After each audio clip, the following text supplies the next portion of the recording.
Mayam Manipur top channel dagi video amta update tawjage adudi yam nungaiba pawni mayam sigi moigi ko Indira Gandhi National Tribal University gi moigi makhada Manipur amasung Madhya pradesh ko adu maru oiba singdo hairake maru oina Manipur gi oina saba video ni sise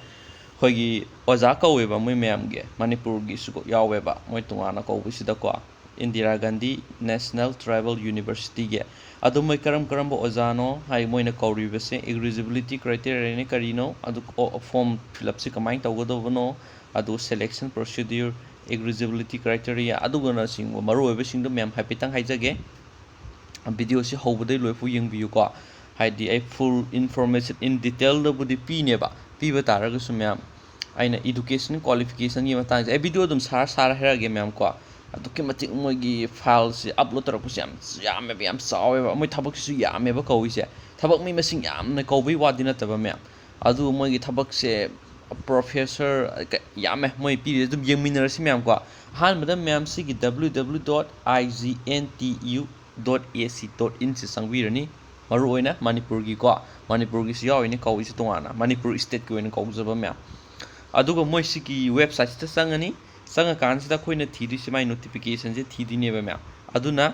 akhogi right hand side ta 3 dot lai se map red one china taba sigi blue one sida nambi rani red one sida oimal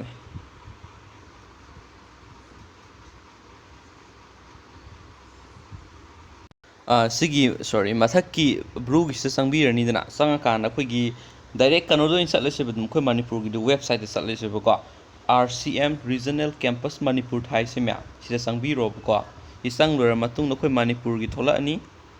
khoi Manipur gi ne sisa isang lura matung nakhoi ni yeng si recruitment ni myam ko aduna recruitment tha ba si sida mathak ti yaw recruitment sida click tawbirani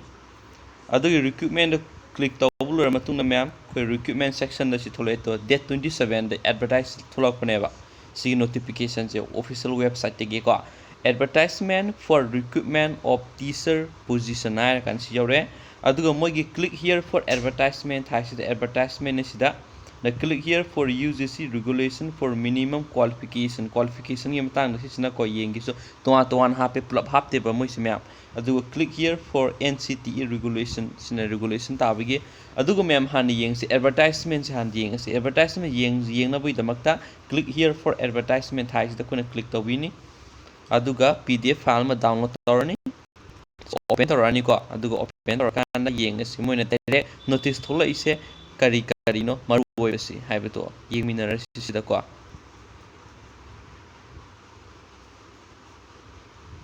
ai video si yam sang upload tawning daba id boring su suramgane ba video si yam sang su ko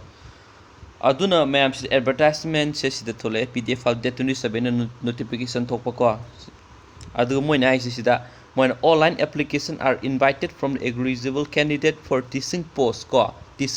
in Indira Gandhi National Tribal University main campus at Lalpur, Amarkantak, Madhya Pradesh and regional campus at Imphal, Manipur haismya koistagi Manipur su main on yawineba eligible oiba kangu loin thabi aduineba aduga moigi si online application si moigi si website se hazgi recruitment dum tholak tuni online application thajin gi re ji sang koda si inog.ac sida thai se ac.recruitment.htm thai se website sida thajin duba and must submit hard copy or application form to the speed register si thajin malora kanda akhogi document sing bado moigi office tha din do office thabam du su makha lo yawra ani ko adu magi form fill up online application how jun gi tang amadi hawdi aduga close tawbuna jun gi tang kunthra da exactly 30 days ne moi pi se aduga my last date of receiving of hard copy of duly filled in application along with July tang trong afu gi manung da thajing na hard copy sing do moi gi address da aduga mayam khwai maru oiba point magi sida thawai yawraga haidi sigi thabak tawning ba kangu do Manipur gi ko moi gi si hard copy submit tabu se map si se mi yamna khantokan maneba khandi khanba loira kan ko sungba hard copy si modi yaurak taba taragari ko mo reject sat paneba sungba mi mem yaw reject sat pamya aduna suguma thabak si tawning ba taragari ko aduna suguma poche matam chan moi thabiyo ba si sarkar gi thabak ni dana ko tolop su mai horam adum ne ado moi thabak sing sida haire ꯃꯣꯏꯒꯤ ꯊꯕꯛꯁꯦ ꯑꯗꯨꯛꯀꯤ ꯃꯇꯤꯛ ꯌꯥꯝꯃꯦꯕ ꯄꯣꯁ ꯃꯁꯤꯡꯁꯤꯗꯤ ꯌꯥꯝꯗꯕ ꯌꯥꯝ ꯀꯟꯅ ꯌꯥꯝꯗꯦ ꯄꯣꯁ ꯃꯁꯤꯡꯁꯦ ꯑꯗꯨꯝ ꯃꯣꯏꯅ ꯂꯧꯔꯤꯕ ꯗꯤꯄꯥꯔꯠꯃꯦꯟꯒꯤ ꯊꯕꯛ ꯃꯌꯥꯝꯁꯤ ꯌꯦꯡꯉꯣ ancient Indian history culture and ꯑꯥꯔꯆꯤꯑꯣꯂꯣꯖꯤꯒꯤꯗꯒꯤ ꯃꯣꯏ ꯑꯦꯁꯣꯁꯤꯌꯦꯠ ꯄ꯭ꯔꯣꯐꯦꯁꯔ ꯑꯅꯤ ꯄꯥꯝꯃꯦ ꯑꯅꯤꯁꯤ ꯑꯦꯁ ꯁꯤꯗꯤ ꯑꯃ ꯄꯥꯝꯃꯦ ꯏ ꯗꯕ꯭ꯂꯤꯎ ꯑꯦꯁꯇꯤ ꯑꯃ ꯑꯗꯨꯅꯆꯤꯡꯕ ꯃꯣꯏꯒꯤ ꯁꯕꯖꯦꯛ ꯋꯥꯏꯁ ꯀꯣ name of department name of post ꯑꯗꯨ ꯃꯣꯏ ꯚꯦꯀꯦꯟꯁꯤ ꯋꯥꯏꯁꯁꯤꯗ ꯂꯣꯏꯅ ꯄꯤꯊꯣꯛꯑꯦ ꯃꯌꯥꯝ ꯌꯦꯡꯕꯤꯔꯣ ꯁꯤ ꯗꯥꯏꯔꯦꯛ ꯂꯤꯡꯛꯁꯨ ꯃꯌꯥꯝ ꯍꯧꯖꯤꯛꯀꯤ ꯑꯗꯨꯃꯥꯏꯅ ꯆꯪꯉ ꯗꯥꯎꯟꯂꯣꯗ ꯇꯧꯕꯤꯌꯨꯀꯣ ꯑꯩ ꯂꯤꯡꯛꯁꯤ ꯗꯥꯏꯔꯦꯛ ꯄꯥꯝꯃꯒꯁꯨ ꯚꯤꯗꯤꯑꯣꯒꯤ ꯗꯤꯁꯀ꯭ꯔꯤꯞꯁꯟꯗ ꯍꯥꯞꯆꯔꯝꯒꯦ ꯑꯗꯨꯒ ꯃꯣꯏꯅ ꯑꯌꯥꯝꯕꯅ ꯀꯧꯔꯤ ꯊꯕꯛꯁꯦ ꯑꯦꯁꯣꯁꯤꯌꯦꯠ ꯄ꯭ꯔꯣꯐꯦꯁꯔꯅꯦ ꯀꯣ ꯄ꯭ꯔꯣꯐꯦꯁꯔ ꯍꯥꯏꯁꯦ ꯁꯕꯖꯦꯛ ꯑꯃꯠꯇꯒꯤ ꯅꯠꯇꯦꯕ ꯁꯕꯖꯦꯛꯁꯦ ꯂꯣꯏꯅ ꯁꯨꯔꯦ ꯌꯥꯝꯅ ꯍꯤꯁꯇꯣꯔꯤ ꯃꯦꯠꯁ ꯐꯥꯏꯟ ꯑꯥꯔꯠ ꯐꯤꯖꯤꯀꯦꯜ ꯏꯗꯨꯀꯦꯁꯟ ꯂꯣꯏꯅ ꯁꯨꯔꯦ ꯌꯥꯝꯅ ꯄ꯭ꯔꯣꯐꯦꯁꯔ ꯑꯦꯁꯣꯁꯤꯌꯦꯠ ꯄ꯭ꯔꯣꯐꯦꯁꯔ ꯀꯣ ꯚꯦꯀꯦꯟꯁꯤ ꯋꯥꯏꯁꯤꯗ ꯂꯣꯏꯅ ꯄꯤꯊꯣꯛꯑꯦ ꯊꯕꯛꯇꯤ ꯌꯥꯝ ꯃꯩꯅꯤ ꯌꯦꯡꯉꯣ ꯈꯨꯌꯥꯝꯅ ꯃꯣꯏꯅ ꯀꯧꯏꯁꯦ ꯄꯣꯁꯇꯤ ꯌꯥꯝꯗꯤ ꯄꯤꯗꯕ ꯃꯌꯥꯝ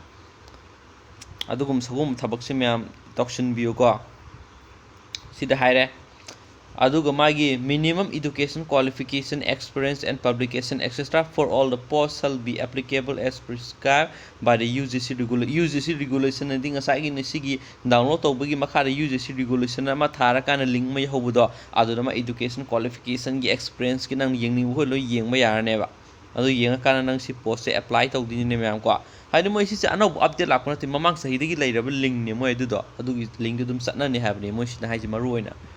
ꯃꯣꯏ ꯇꯥꯔꯝ ꯑꯦꯟ ꯀꯟꯗꯤꯁꯟꯁ ꯈꯔ ꯄꯤꯔꯦꯀꯣ ꯁꯤ ꯇꯥꯔꯝ ꯑꯦꯟ ꯀꯟꯗꯤꯁꯟꯁꯤꯡꯁꯦ ꯃꯌꯥꯝ ꯌꯦꯡꯕꯤꯔꯣ ꯃꯨꯟꯅ ꯁꯤꯗꯤ ꯏꯁꯥꯅ ꯑꯃꯨꯛ ꯍꯦꯟꯅ ꯏꯟꯇꯔꯦꯁ ꯂꯩꯔꯒꯗꯤ ꯏꯁꯥꯅ ꯍꯦꯟꯅ ꯌꯦꯡꯕ ꯗꯔꯀꯥꯔ ꯇꯥꯏꯌꯦꯕ ꯁꯤꯗꯤꯀꯣ ꯑꯩꯅ ꯑꯦꯛꯁꯄ꯭ꯂꯦꯟ ꯇꯧꯕꯗꯒꯤ ꯑꯗꯨꯗꯒꯤ ꯍꯥꯏꯗꯤ ꯃꯥꯒꯤ ꯑꯣꯔꯤꯖꯤꯅꯦꯜ ꯃꯥꯔꯛꯁꯤꯠ ꯀꯩꯀꯩ ꯊꯥꯗꯣꯛ ꯊꯥꯖꯤꯟ ꯄꯣꯁꯇ ꯊꯥꯕ ꯈꯣꯠꯄ ꯀꯣ ꯁꯕꯃꯤꯠ ꯇꯧꯕ ꯈꯣꯠꯄꯗ ꯁꯣꯏꯗꯕꯤꯗ ꯑꯗꯨꯒ ꯁꯦ ꯔꯤꯂꯦꯛꯁꯦꯁꯟ ꯃꯣꯏꯒꯤ ꯑꯦꯁ ꯁꯤ ꯑꯦꯁ ꯇꯤ ꯑꯣ ꯕꯤ ꯁꯤ ꯀꯣ ꯄꯤ ꯗꯕ꯭ꯂꯤꯎ ꯗꯤ ꯏ ꯗꯕ꯭ꯂꯤꯎ ꯑꯦꯁꯀꯤꯗꯤ ꯃꯣꯏꯗꯤ ꯔꯤꯂꯦꯛꯁꯦꯁꯟ ꯌꯥꯝꯅ ꯄꯤ ꯑꯃ ꯃꯌꯥꯝ ꯃꯥꯔꯛꯇꯁꯨ ꯆꯍꯤꯗꯁꯨ ꯀꯩꯗꯁꯨ ꯂꯣꯏꯅ ꯄꯤꯀꯣ ꯑꯗꯨꯅꯦ ꯃꯣꯏ ꯁꯤꯗ ꯍꯥꯏꯔꯤꯁꯦ ꯑꯗꯨꯗꯩ ꯍꯥꯟꯅ ꯑꯦꯛꯁꯄꯤꯔꯤꯌꯦꯟꯁ ꯂꯩꯕ ꯀꯥꯡꯕꯨꯁꯨ ꯌꯥꯝꯅ ꯄꯤ ꯑꯗꯨꯒ ꯃꯣꯏꯒꯤ ꯐꯤꯒꯤ ꯃꯇꯥꯡꯗ ꯍꯥꯏꯒꯦ ꯃꯌꯥꯝ ꯅꯟ ꯔꯤꯐꯟꯗꯦꯕꯜ ꯑꯦꯄ꯭ꯂꯤꯀꯦꯁꯟ ꯐꯤ ꯐꯣꯔ ꯀꯦꯟꯗꯤꯗꯦꯠ ꯌꯨ ꯑꯥꯔꯒ ꯑꯣ ꯕꯤ ꯁꯤꯒ ꯀꯣ ꯑꯟꯔꯤꯖꯥꯕ ꯀꯥꯡꯕꯨꯒ ꯑꯣ ꯕꯤ ꯁꯤ ꯀꯥꯡꯕꯨꯒꯤꯗ ꯂꯨꯄꯥ 1,000 ꯃꯌꯥꯝ ꯑꯗꯨꯒ ꯑꯇꯣꯞꯄ S C S T P W D E W S ꯃꯣꯏꯅ ꯂꯨꯄꯥ 500 ꯑꯦꯄ꯭ꯂꯤꯀꯦꯁꯟ ꯐꯤꯁꯦ ꯑꯣꯟꯂꯥꯏꯟ ꯑꯦꯄ꯭ꯂꯤꯀꯦꯁꯟꯁꯤ ꯀꯃꯥꯏꯅ ꯐꯣꯔꯝ ꯐꯤꯜ ꯑꯞ ꯇꯧꯅꯤ ꯈꯣꯠꯅꯤ ꯍꯥꯏꯕꯒꯤ ꯃꯇꯥꯡꯗ ꯁꯤꯗ ꯄꯤꯔꯦ the interested candidate have to submit the hard copy of the online ꯑꯦꯄ꯭ꯂꯤꯀꯦꯁꯟꯒꯤ ꯍꯥꯔꯗ ꯀꯣꯄꯤꯗꯣ ꯖꯨꯟꯒꯤ ꯇꯥꯡ 15ꯗ ꯀꯩꯅꯣꯗ ꯊꯥꯒꯗꯕꯅꯦꯕ ꯃꯥꯒꯤ ꯔꯤꯖꯤꯁꯇꯔꯠ ꯄꯣꯁ ꯁꯤ ꯌꯧꯔꯛꯑꯅꯤ ꯃꯌꯥꯝ ꯑꯗꯨꯗ ꯅꯪꯅ ꯑꯗꯨꯗ ꯍꯥꯔꯗ ꯀꯣꯄꯤ ꯍꯥꯏꯁꯦ ꯀꯔꯤꯅꯣ ꯅꯪꯅ ꯊꯥꯗꯣꯏꯗꯣ ꯍꯥꯏꯕꯅꯆꯤꯡꯕꯗꯨ ꯃꯈꯥꯗ ꯍꯥꯏꯔꯦ self attested copies of the certificate of age proof qualification experience caste ꯀꯣ in case of reserved categories proof of A P I application fee detail extra declaration form ꯁꯤꯅꯆꯤꯡꯕ ꯐꯣꯔꯝꯁꯦ ꯃꯈꯥꯒꯤ ꯍꯥꯏꯕ ꯑꯦꯗ꯭ꯔꯦꯁꯁꯤꯗ ꯊꯥꯗꯧꯕ ꯃꯌꯥꯝ the recruitment cell Indira Gandhi national tribal university Lalpur Amarkantak Anuppur 484-887 Madhya Pradesh India ꯁꯤꯗ ꯊꯥꯒꯗꯕ ꯃꯔꯨꯑꯣꯏꯕꯁꯤꯡꯗꯨ ꯕꯤꯐꯣꯔ 15 ꯖꯨꯂꯥꯏ ꯍꯥꯏꯁꯦꯀꯣ ꯊꯥꯕꯒꯗꯕ ꯃꯌꯥꯝ ꯁꯤꯒꯤ ꯀꯩꯅꯣ ꯄꯥꯝꯕꯀꯣ ꯑꯗꯨꯒ ꯐꯣꯔꯝ ꯐꯤꯜ ꯑꯞ ꯇꯧꯕ ꯃꯇꯝꯗ ꯑꯩꯈꯣꯏꯒꯤ ꯚꯦꯂꯤꯠ ꯏꯃꯦꯜ ꯑꯦꯗ꯭ꯔꯦꯁ ꯑꯥꯏ ꯗꯤꯗꯣ ꯍꯥꯞꯄꯤꯌꯨ ꯍꯥꯏꯕꯅꯤ ꯃꯣꯏ ꯁꯤꯗ ꯍꯥꯏꯁꯤꯀꯣ ꯏꯁꯥꯅ ꯍꯧꯖꯤꯛ ꯍꯧꯖꯤꯛ ꯁꯤꯖꯤꯟꯅꯕꯗ ꯃꯔꯝꯗꯤ ꯑꯩꯈꯣꯏꯅ ꯃꯣꯏꯅ ꯃꯔꯨ ꯑꯣꯏꯕ ꯗꯣꯀꯨꯃꯦꯟꯅꯆꯤꯡꯕ ꯈꯣꯠꯄꯗ ꯂꯣꯏꯅ ꯊꯥꯔꯛꯇꯣꯏꯅꯦꯕ ꯁꯤꯅꯤ ꯃꯌꯥꯝ ꯃꯔꯨ ꯑꯣꯏꯕꯁꯦ ꯑꯗꯨꯒ ꯃꯌꯥꯝꯅ ꯍꯪꯅꯤꯡꯉꯤ ꯋꯥꯍꯪꯁꯤꯁꯨ ꯈꯪꯉꯦ ꯑꯩꯉꯣꯟꯗ ꯍꯪꯅꯤꯡꯉꯤꯁꯦ ꯏꯗꯨꯀꯦꯁꯟ ꯀ꯭ꯋꯥꯂꯤꯐꯤꯀꯦꯁꯟꯁꯦ ꯀꯥꯏꯐꯥꯎ ꯑꯣꯏꯕ ꯃꯤꯅ ꯐꯣꯝꯁꯦ ꯊꯥꯖꯤꯟꯕ ꯌꯥꯒꯦ ꯁꯤꯅꯦꯕ ꯃꯌꯥꯝ ꯑꯗꯨꯒꯤꯗꯣ ꯃꯌꯥꯝ ꯑꯩꯁꯨ ꯉꯁꯥꯏꯗ ꯀꯣꯛ ꯉꯥꯎꯕꯅꯦꯕ ꯑꯗꯣ ꯍꯧꯖꯤꯛꯄꯨꯗꯤ ꯁꯣꯂꯨꯁꯟꯗꯣ ꯐꯪꯉꯦꯕꯀꯣ ꯑꯩꯒꯤ ꯃꯦꯟ ꯁꯣꯂꯨꯁꯟꯗꯣ ꯍꯥꯏꯔꯛꯑꯒꯦ ꯃꯌꯥꯝ ꯑꯃꯨꯛ ꯉꯁꯥꯏꯒꯤ ꯋꯦꯕꯁꯥꯏꯠꯇꯨꯗ ꯑꯃꯨꯛ ꯕꯦꯛ ꯇꯧꯔꯁꯦꯕ ꯑꯃꯨꯛ ꯍꯜꯂꯁꯦꯕꯀꯣ ꯁꯤ ꯋꯦꯕꯁꯥꯏꯠꯇꯨ ꯉꯁꯥꯏꯒꯤ ꯂꯩꯔꯦ ꯁꯤ ꯋꯦꯕꯁꯥꯏꯠꯁꯤꯗ ꯃꯈꯥꯒꯤ click here for U G C regulation for minimum ꯀ꯭ꯋꯥꯂꯤꯐꯤꯀꯦꯁꯟꯁꯦ ꯁꯤ ꯆꯪꯁꯦꯕ ꯃꯌꯥꯝ ꯀꯣ ꯑꯗꯨꯒ ꯄꯤ ꯗꯤ ꯑꯦꯐ ꯐꯥꯏꯜ ꯑꯃꯨꯛ ꯗꯥꯎꯟꯂꯣꯗ ꯇꯧꯔꯅꯦꯕ ꯁꯤꯗ ꯃꯦꯟ ꯑꯣꯏꯅ ꯑꯩ ꯉꯁꯥꯏꯗ ꯑꯩꯁꯨ ꯍꯤꯟꯗꯤꯗ ꯉꯥꯛꯇ ꯏꯕ ꯃꯣꯏꯁꯦ ꯑꯗꯣ ꯃꯌꯥꯝꯁꯤꯗꯤ ꯍꯤꯟꯗꯤꯗ ꯏꯕ ꯖꯒꯥꯁꯨ ꯌꯥꯎꯏ ꯑꯗꯨꯒ ꯍꯤꯟꯗꯤꯗ ꯉꯥꯛꯇ ꯏꯗꯕꯅꯦꯕ ꯄꯦꯖꯇꯣ ꯌꯦꯡꯉꯣ ꯃꯣꯏ ꯁꯤꯒꯤ ꯄꯦꯖꯁꯦ ꯃꯣꯏ ꯊꯥꯒꯠꯂꯛꯏꯕ ꯄꯦꯖꯁꯦ ꯌꯦꯡꯉꯣ 113 ꯊꯥꯒꯠꯂꯛꯏꯁꯦ ꯍꯥꯏꯗꯤ ꯍꯤꯟꯗꯤꯗ ꯏꯕꯒ ꯏꯪꯂꯤꯁꯇ ꯏꯕꯒꯅꯦꯕ ꯍꯤꯟꯗꯤꯗ ꯏꯕ ꯑꯩꯈꯣꯏꯁꯦ ꯄꯥꯕ ꯍꯤꯟꯗꯤꯗ ꯄꯥꯅꯤꯡꯕ ꯀꯥꯡꯕꯨꯅ ꯍꯤꯟꯗꯤꯗ ꯄꯥꯔꯣꯀꯣ ꯑꯗꯨꯒ ꯍꯤꯟꯗꯤꯗ ꯄꯥꯕ ꯍꯩꯇꯕ ꯀꯥꯡꯕꯨꯅ ꯏꯪꯂꯤꯁꯀꯤ ꯖꯒꯥꯗ ꯍꯥꯏꯗꯤ ꯃꯣꯏ 51 52 ꯑꯗꯨꯋꯥꯏꯗ ꯍꯧꯈꯤꯒꯨꯝ ꯇꯧꯕꯅꯦ ꯑꯇꯩꯗꯤ ꯍꯤꯟꯗꯤꯗ ꯉꯥꯛꯇꯅꯦ ꯃꯣꯏ ꯏꯁꯦ ꯍꯤꯟꯗꯤꯒ ꯏꯪꯂꯤꯁꯀ ꯏꯕ ꯇꯪꯈꯥꯏ ꯍꯥꯏꯗꯤ ꯏꯪꯂꯤꯁ ꯄꯥꯊꯣꯛꯇꯕꯗꯨꯅ ꯍꯤꯟꯗꯤꯗ ꯄꯥꯅꯕꯀꯣ ꯑꯗꯨꯒ ꯍꯤꯟꯗꯤ ꯍꯩꯇꯕꯗꯨꯅ ꯏꯪꯂꯤꯁꯇ ꯄꯥꯅꯕ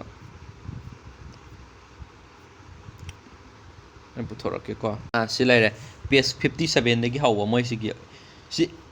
ꯅꯪ ꯈꯪꯅꯤꯡꯕ ꯂꯣꯏꯅ ꯈꯪꯕ ꯌꯥꯔꯦ ꯁꯤꯗꯒꯤ education qualification kya kya ado education qualification myam ai direct haijarroige haide link su leire isana yengjaroba yengjaro hai be maram di myam kwa hazki moine piriba subject adu ke matuk yame subject moina ko department yang khai mukini yo subject tongan tongan ba department gi loin korok panina department amai gi my qualification sing je loina khenai ba sida pi se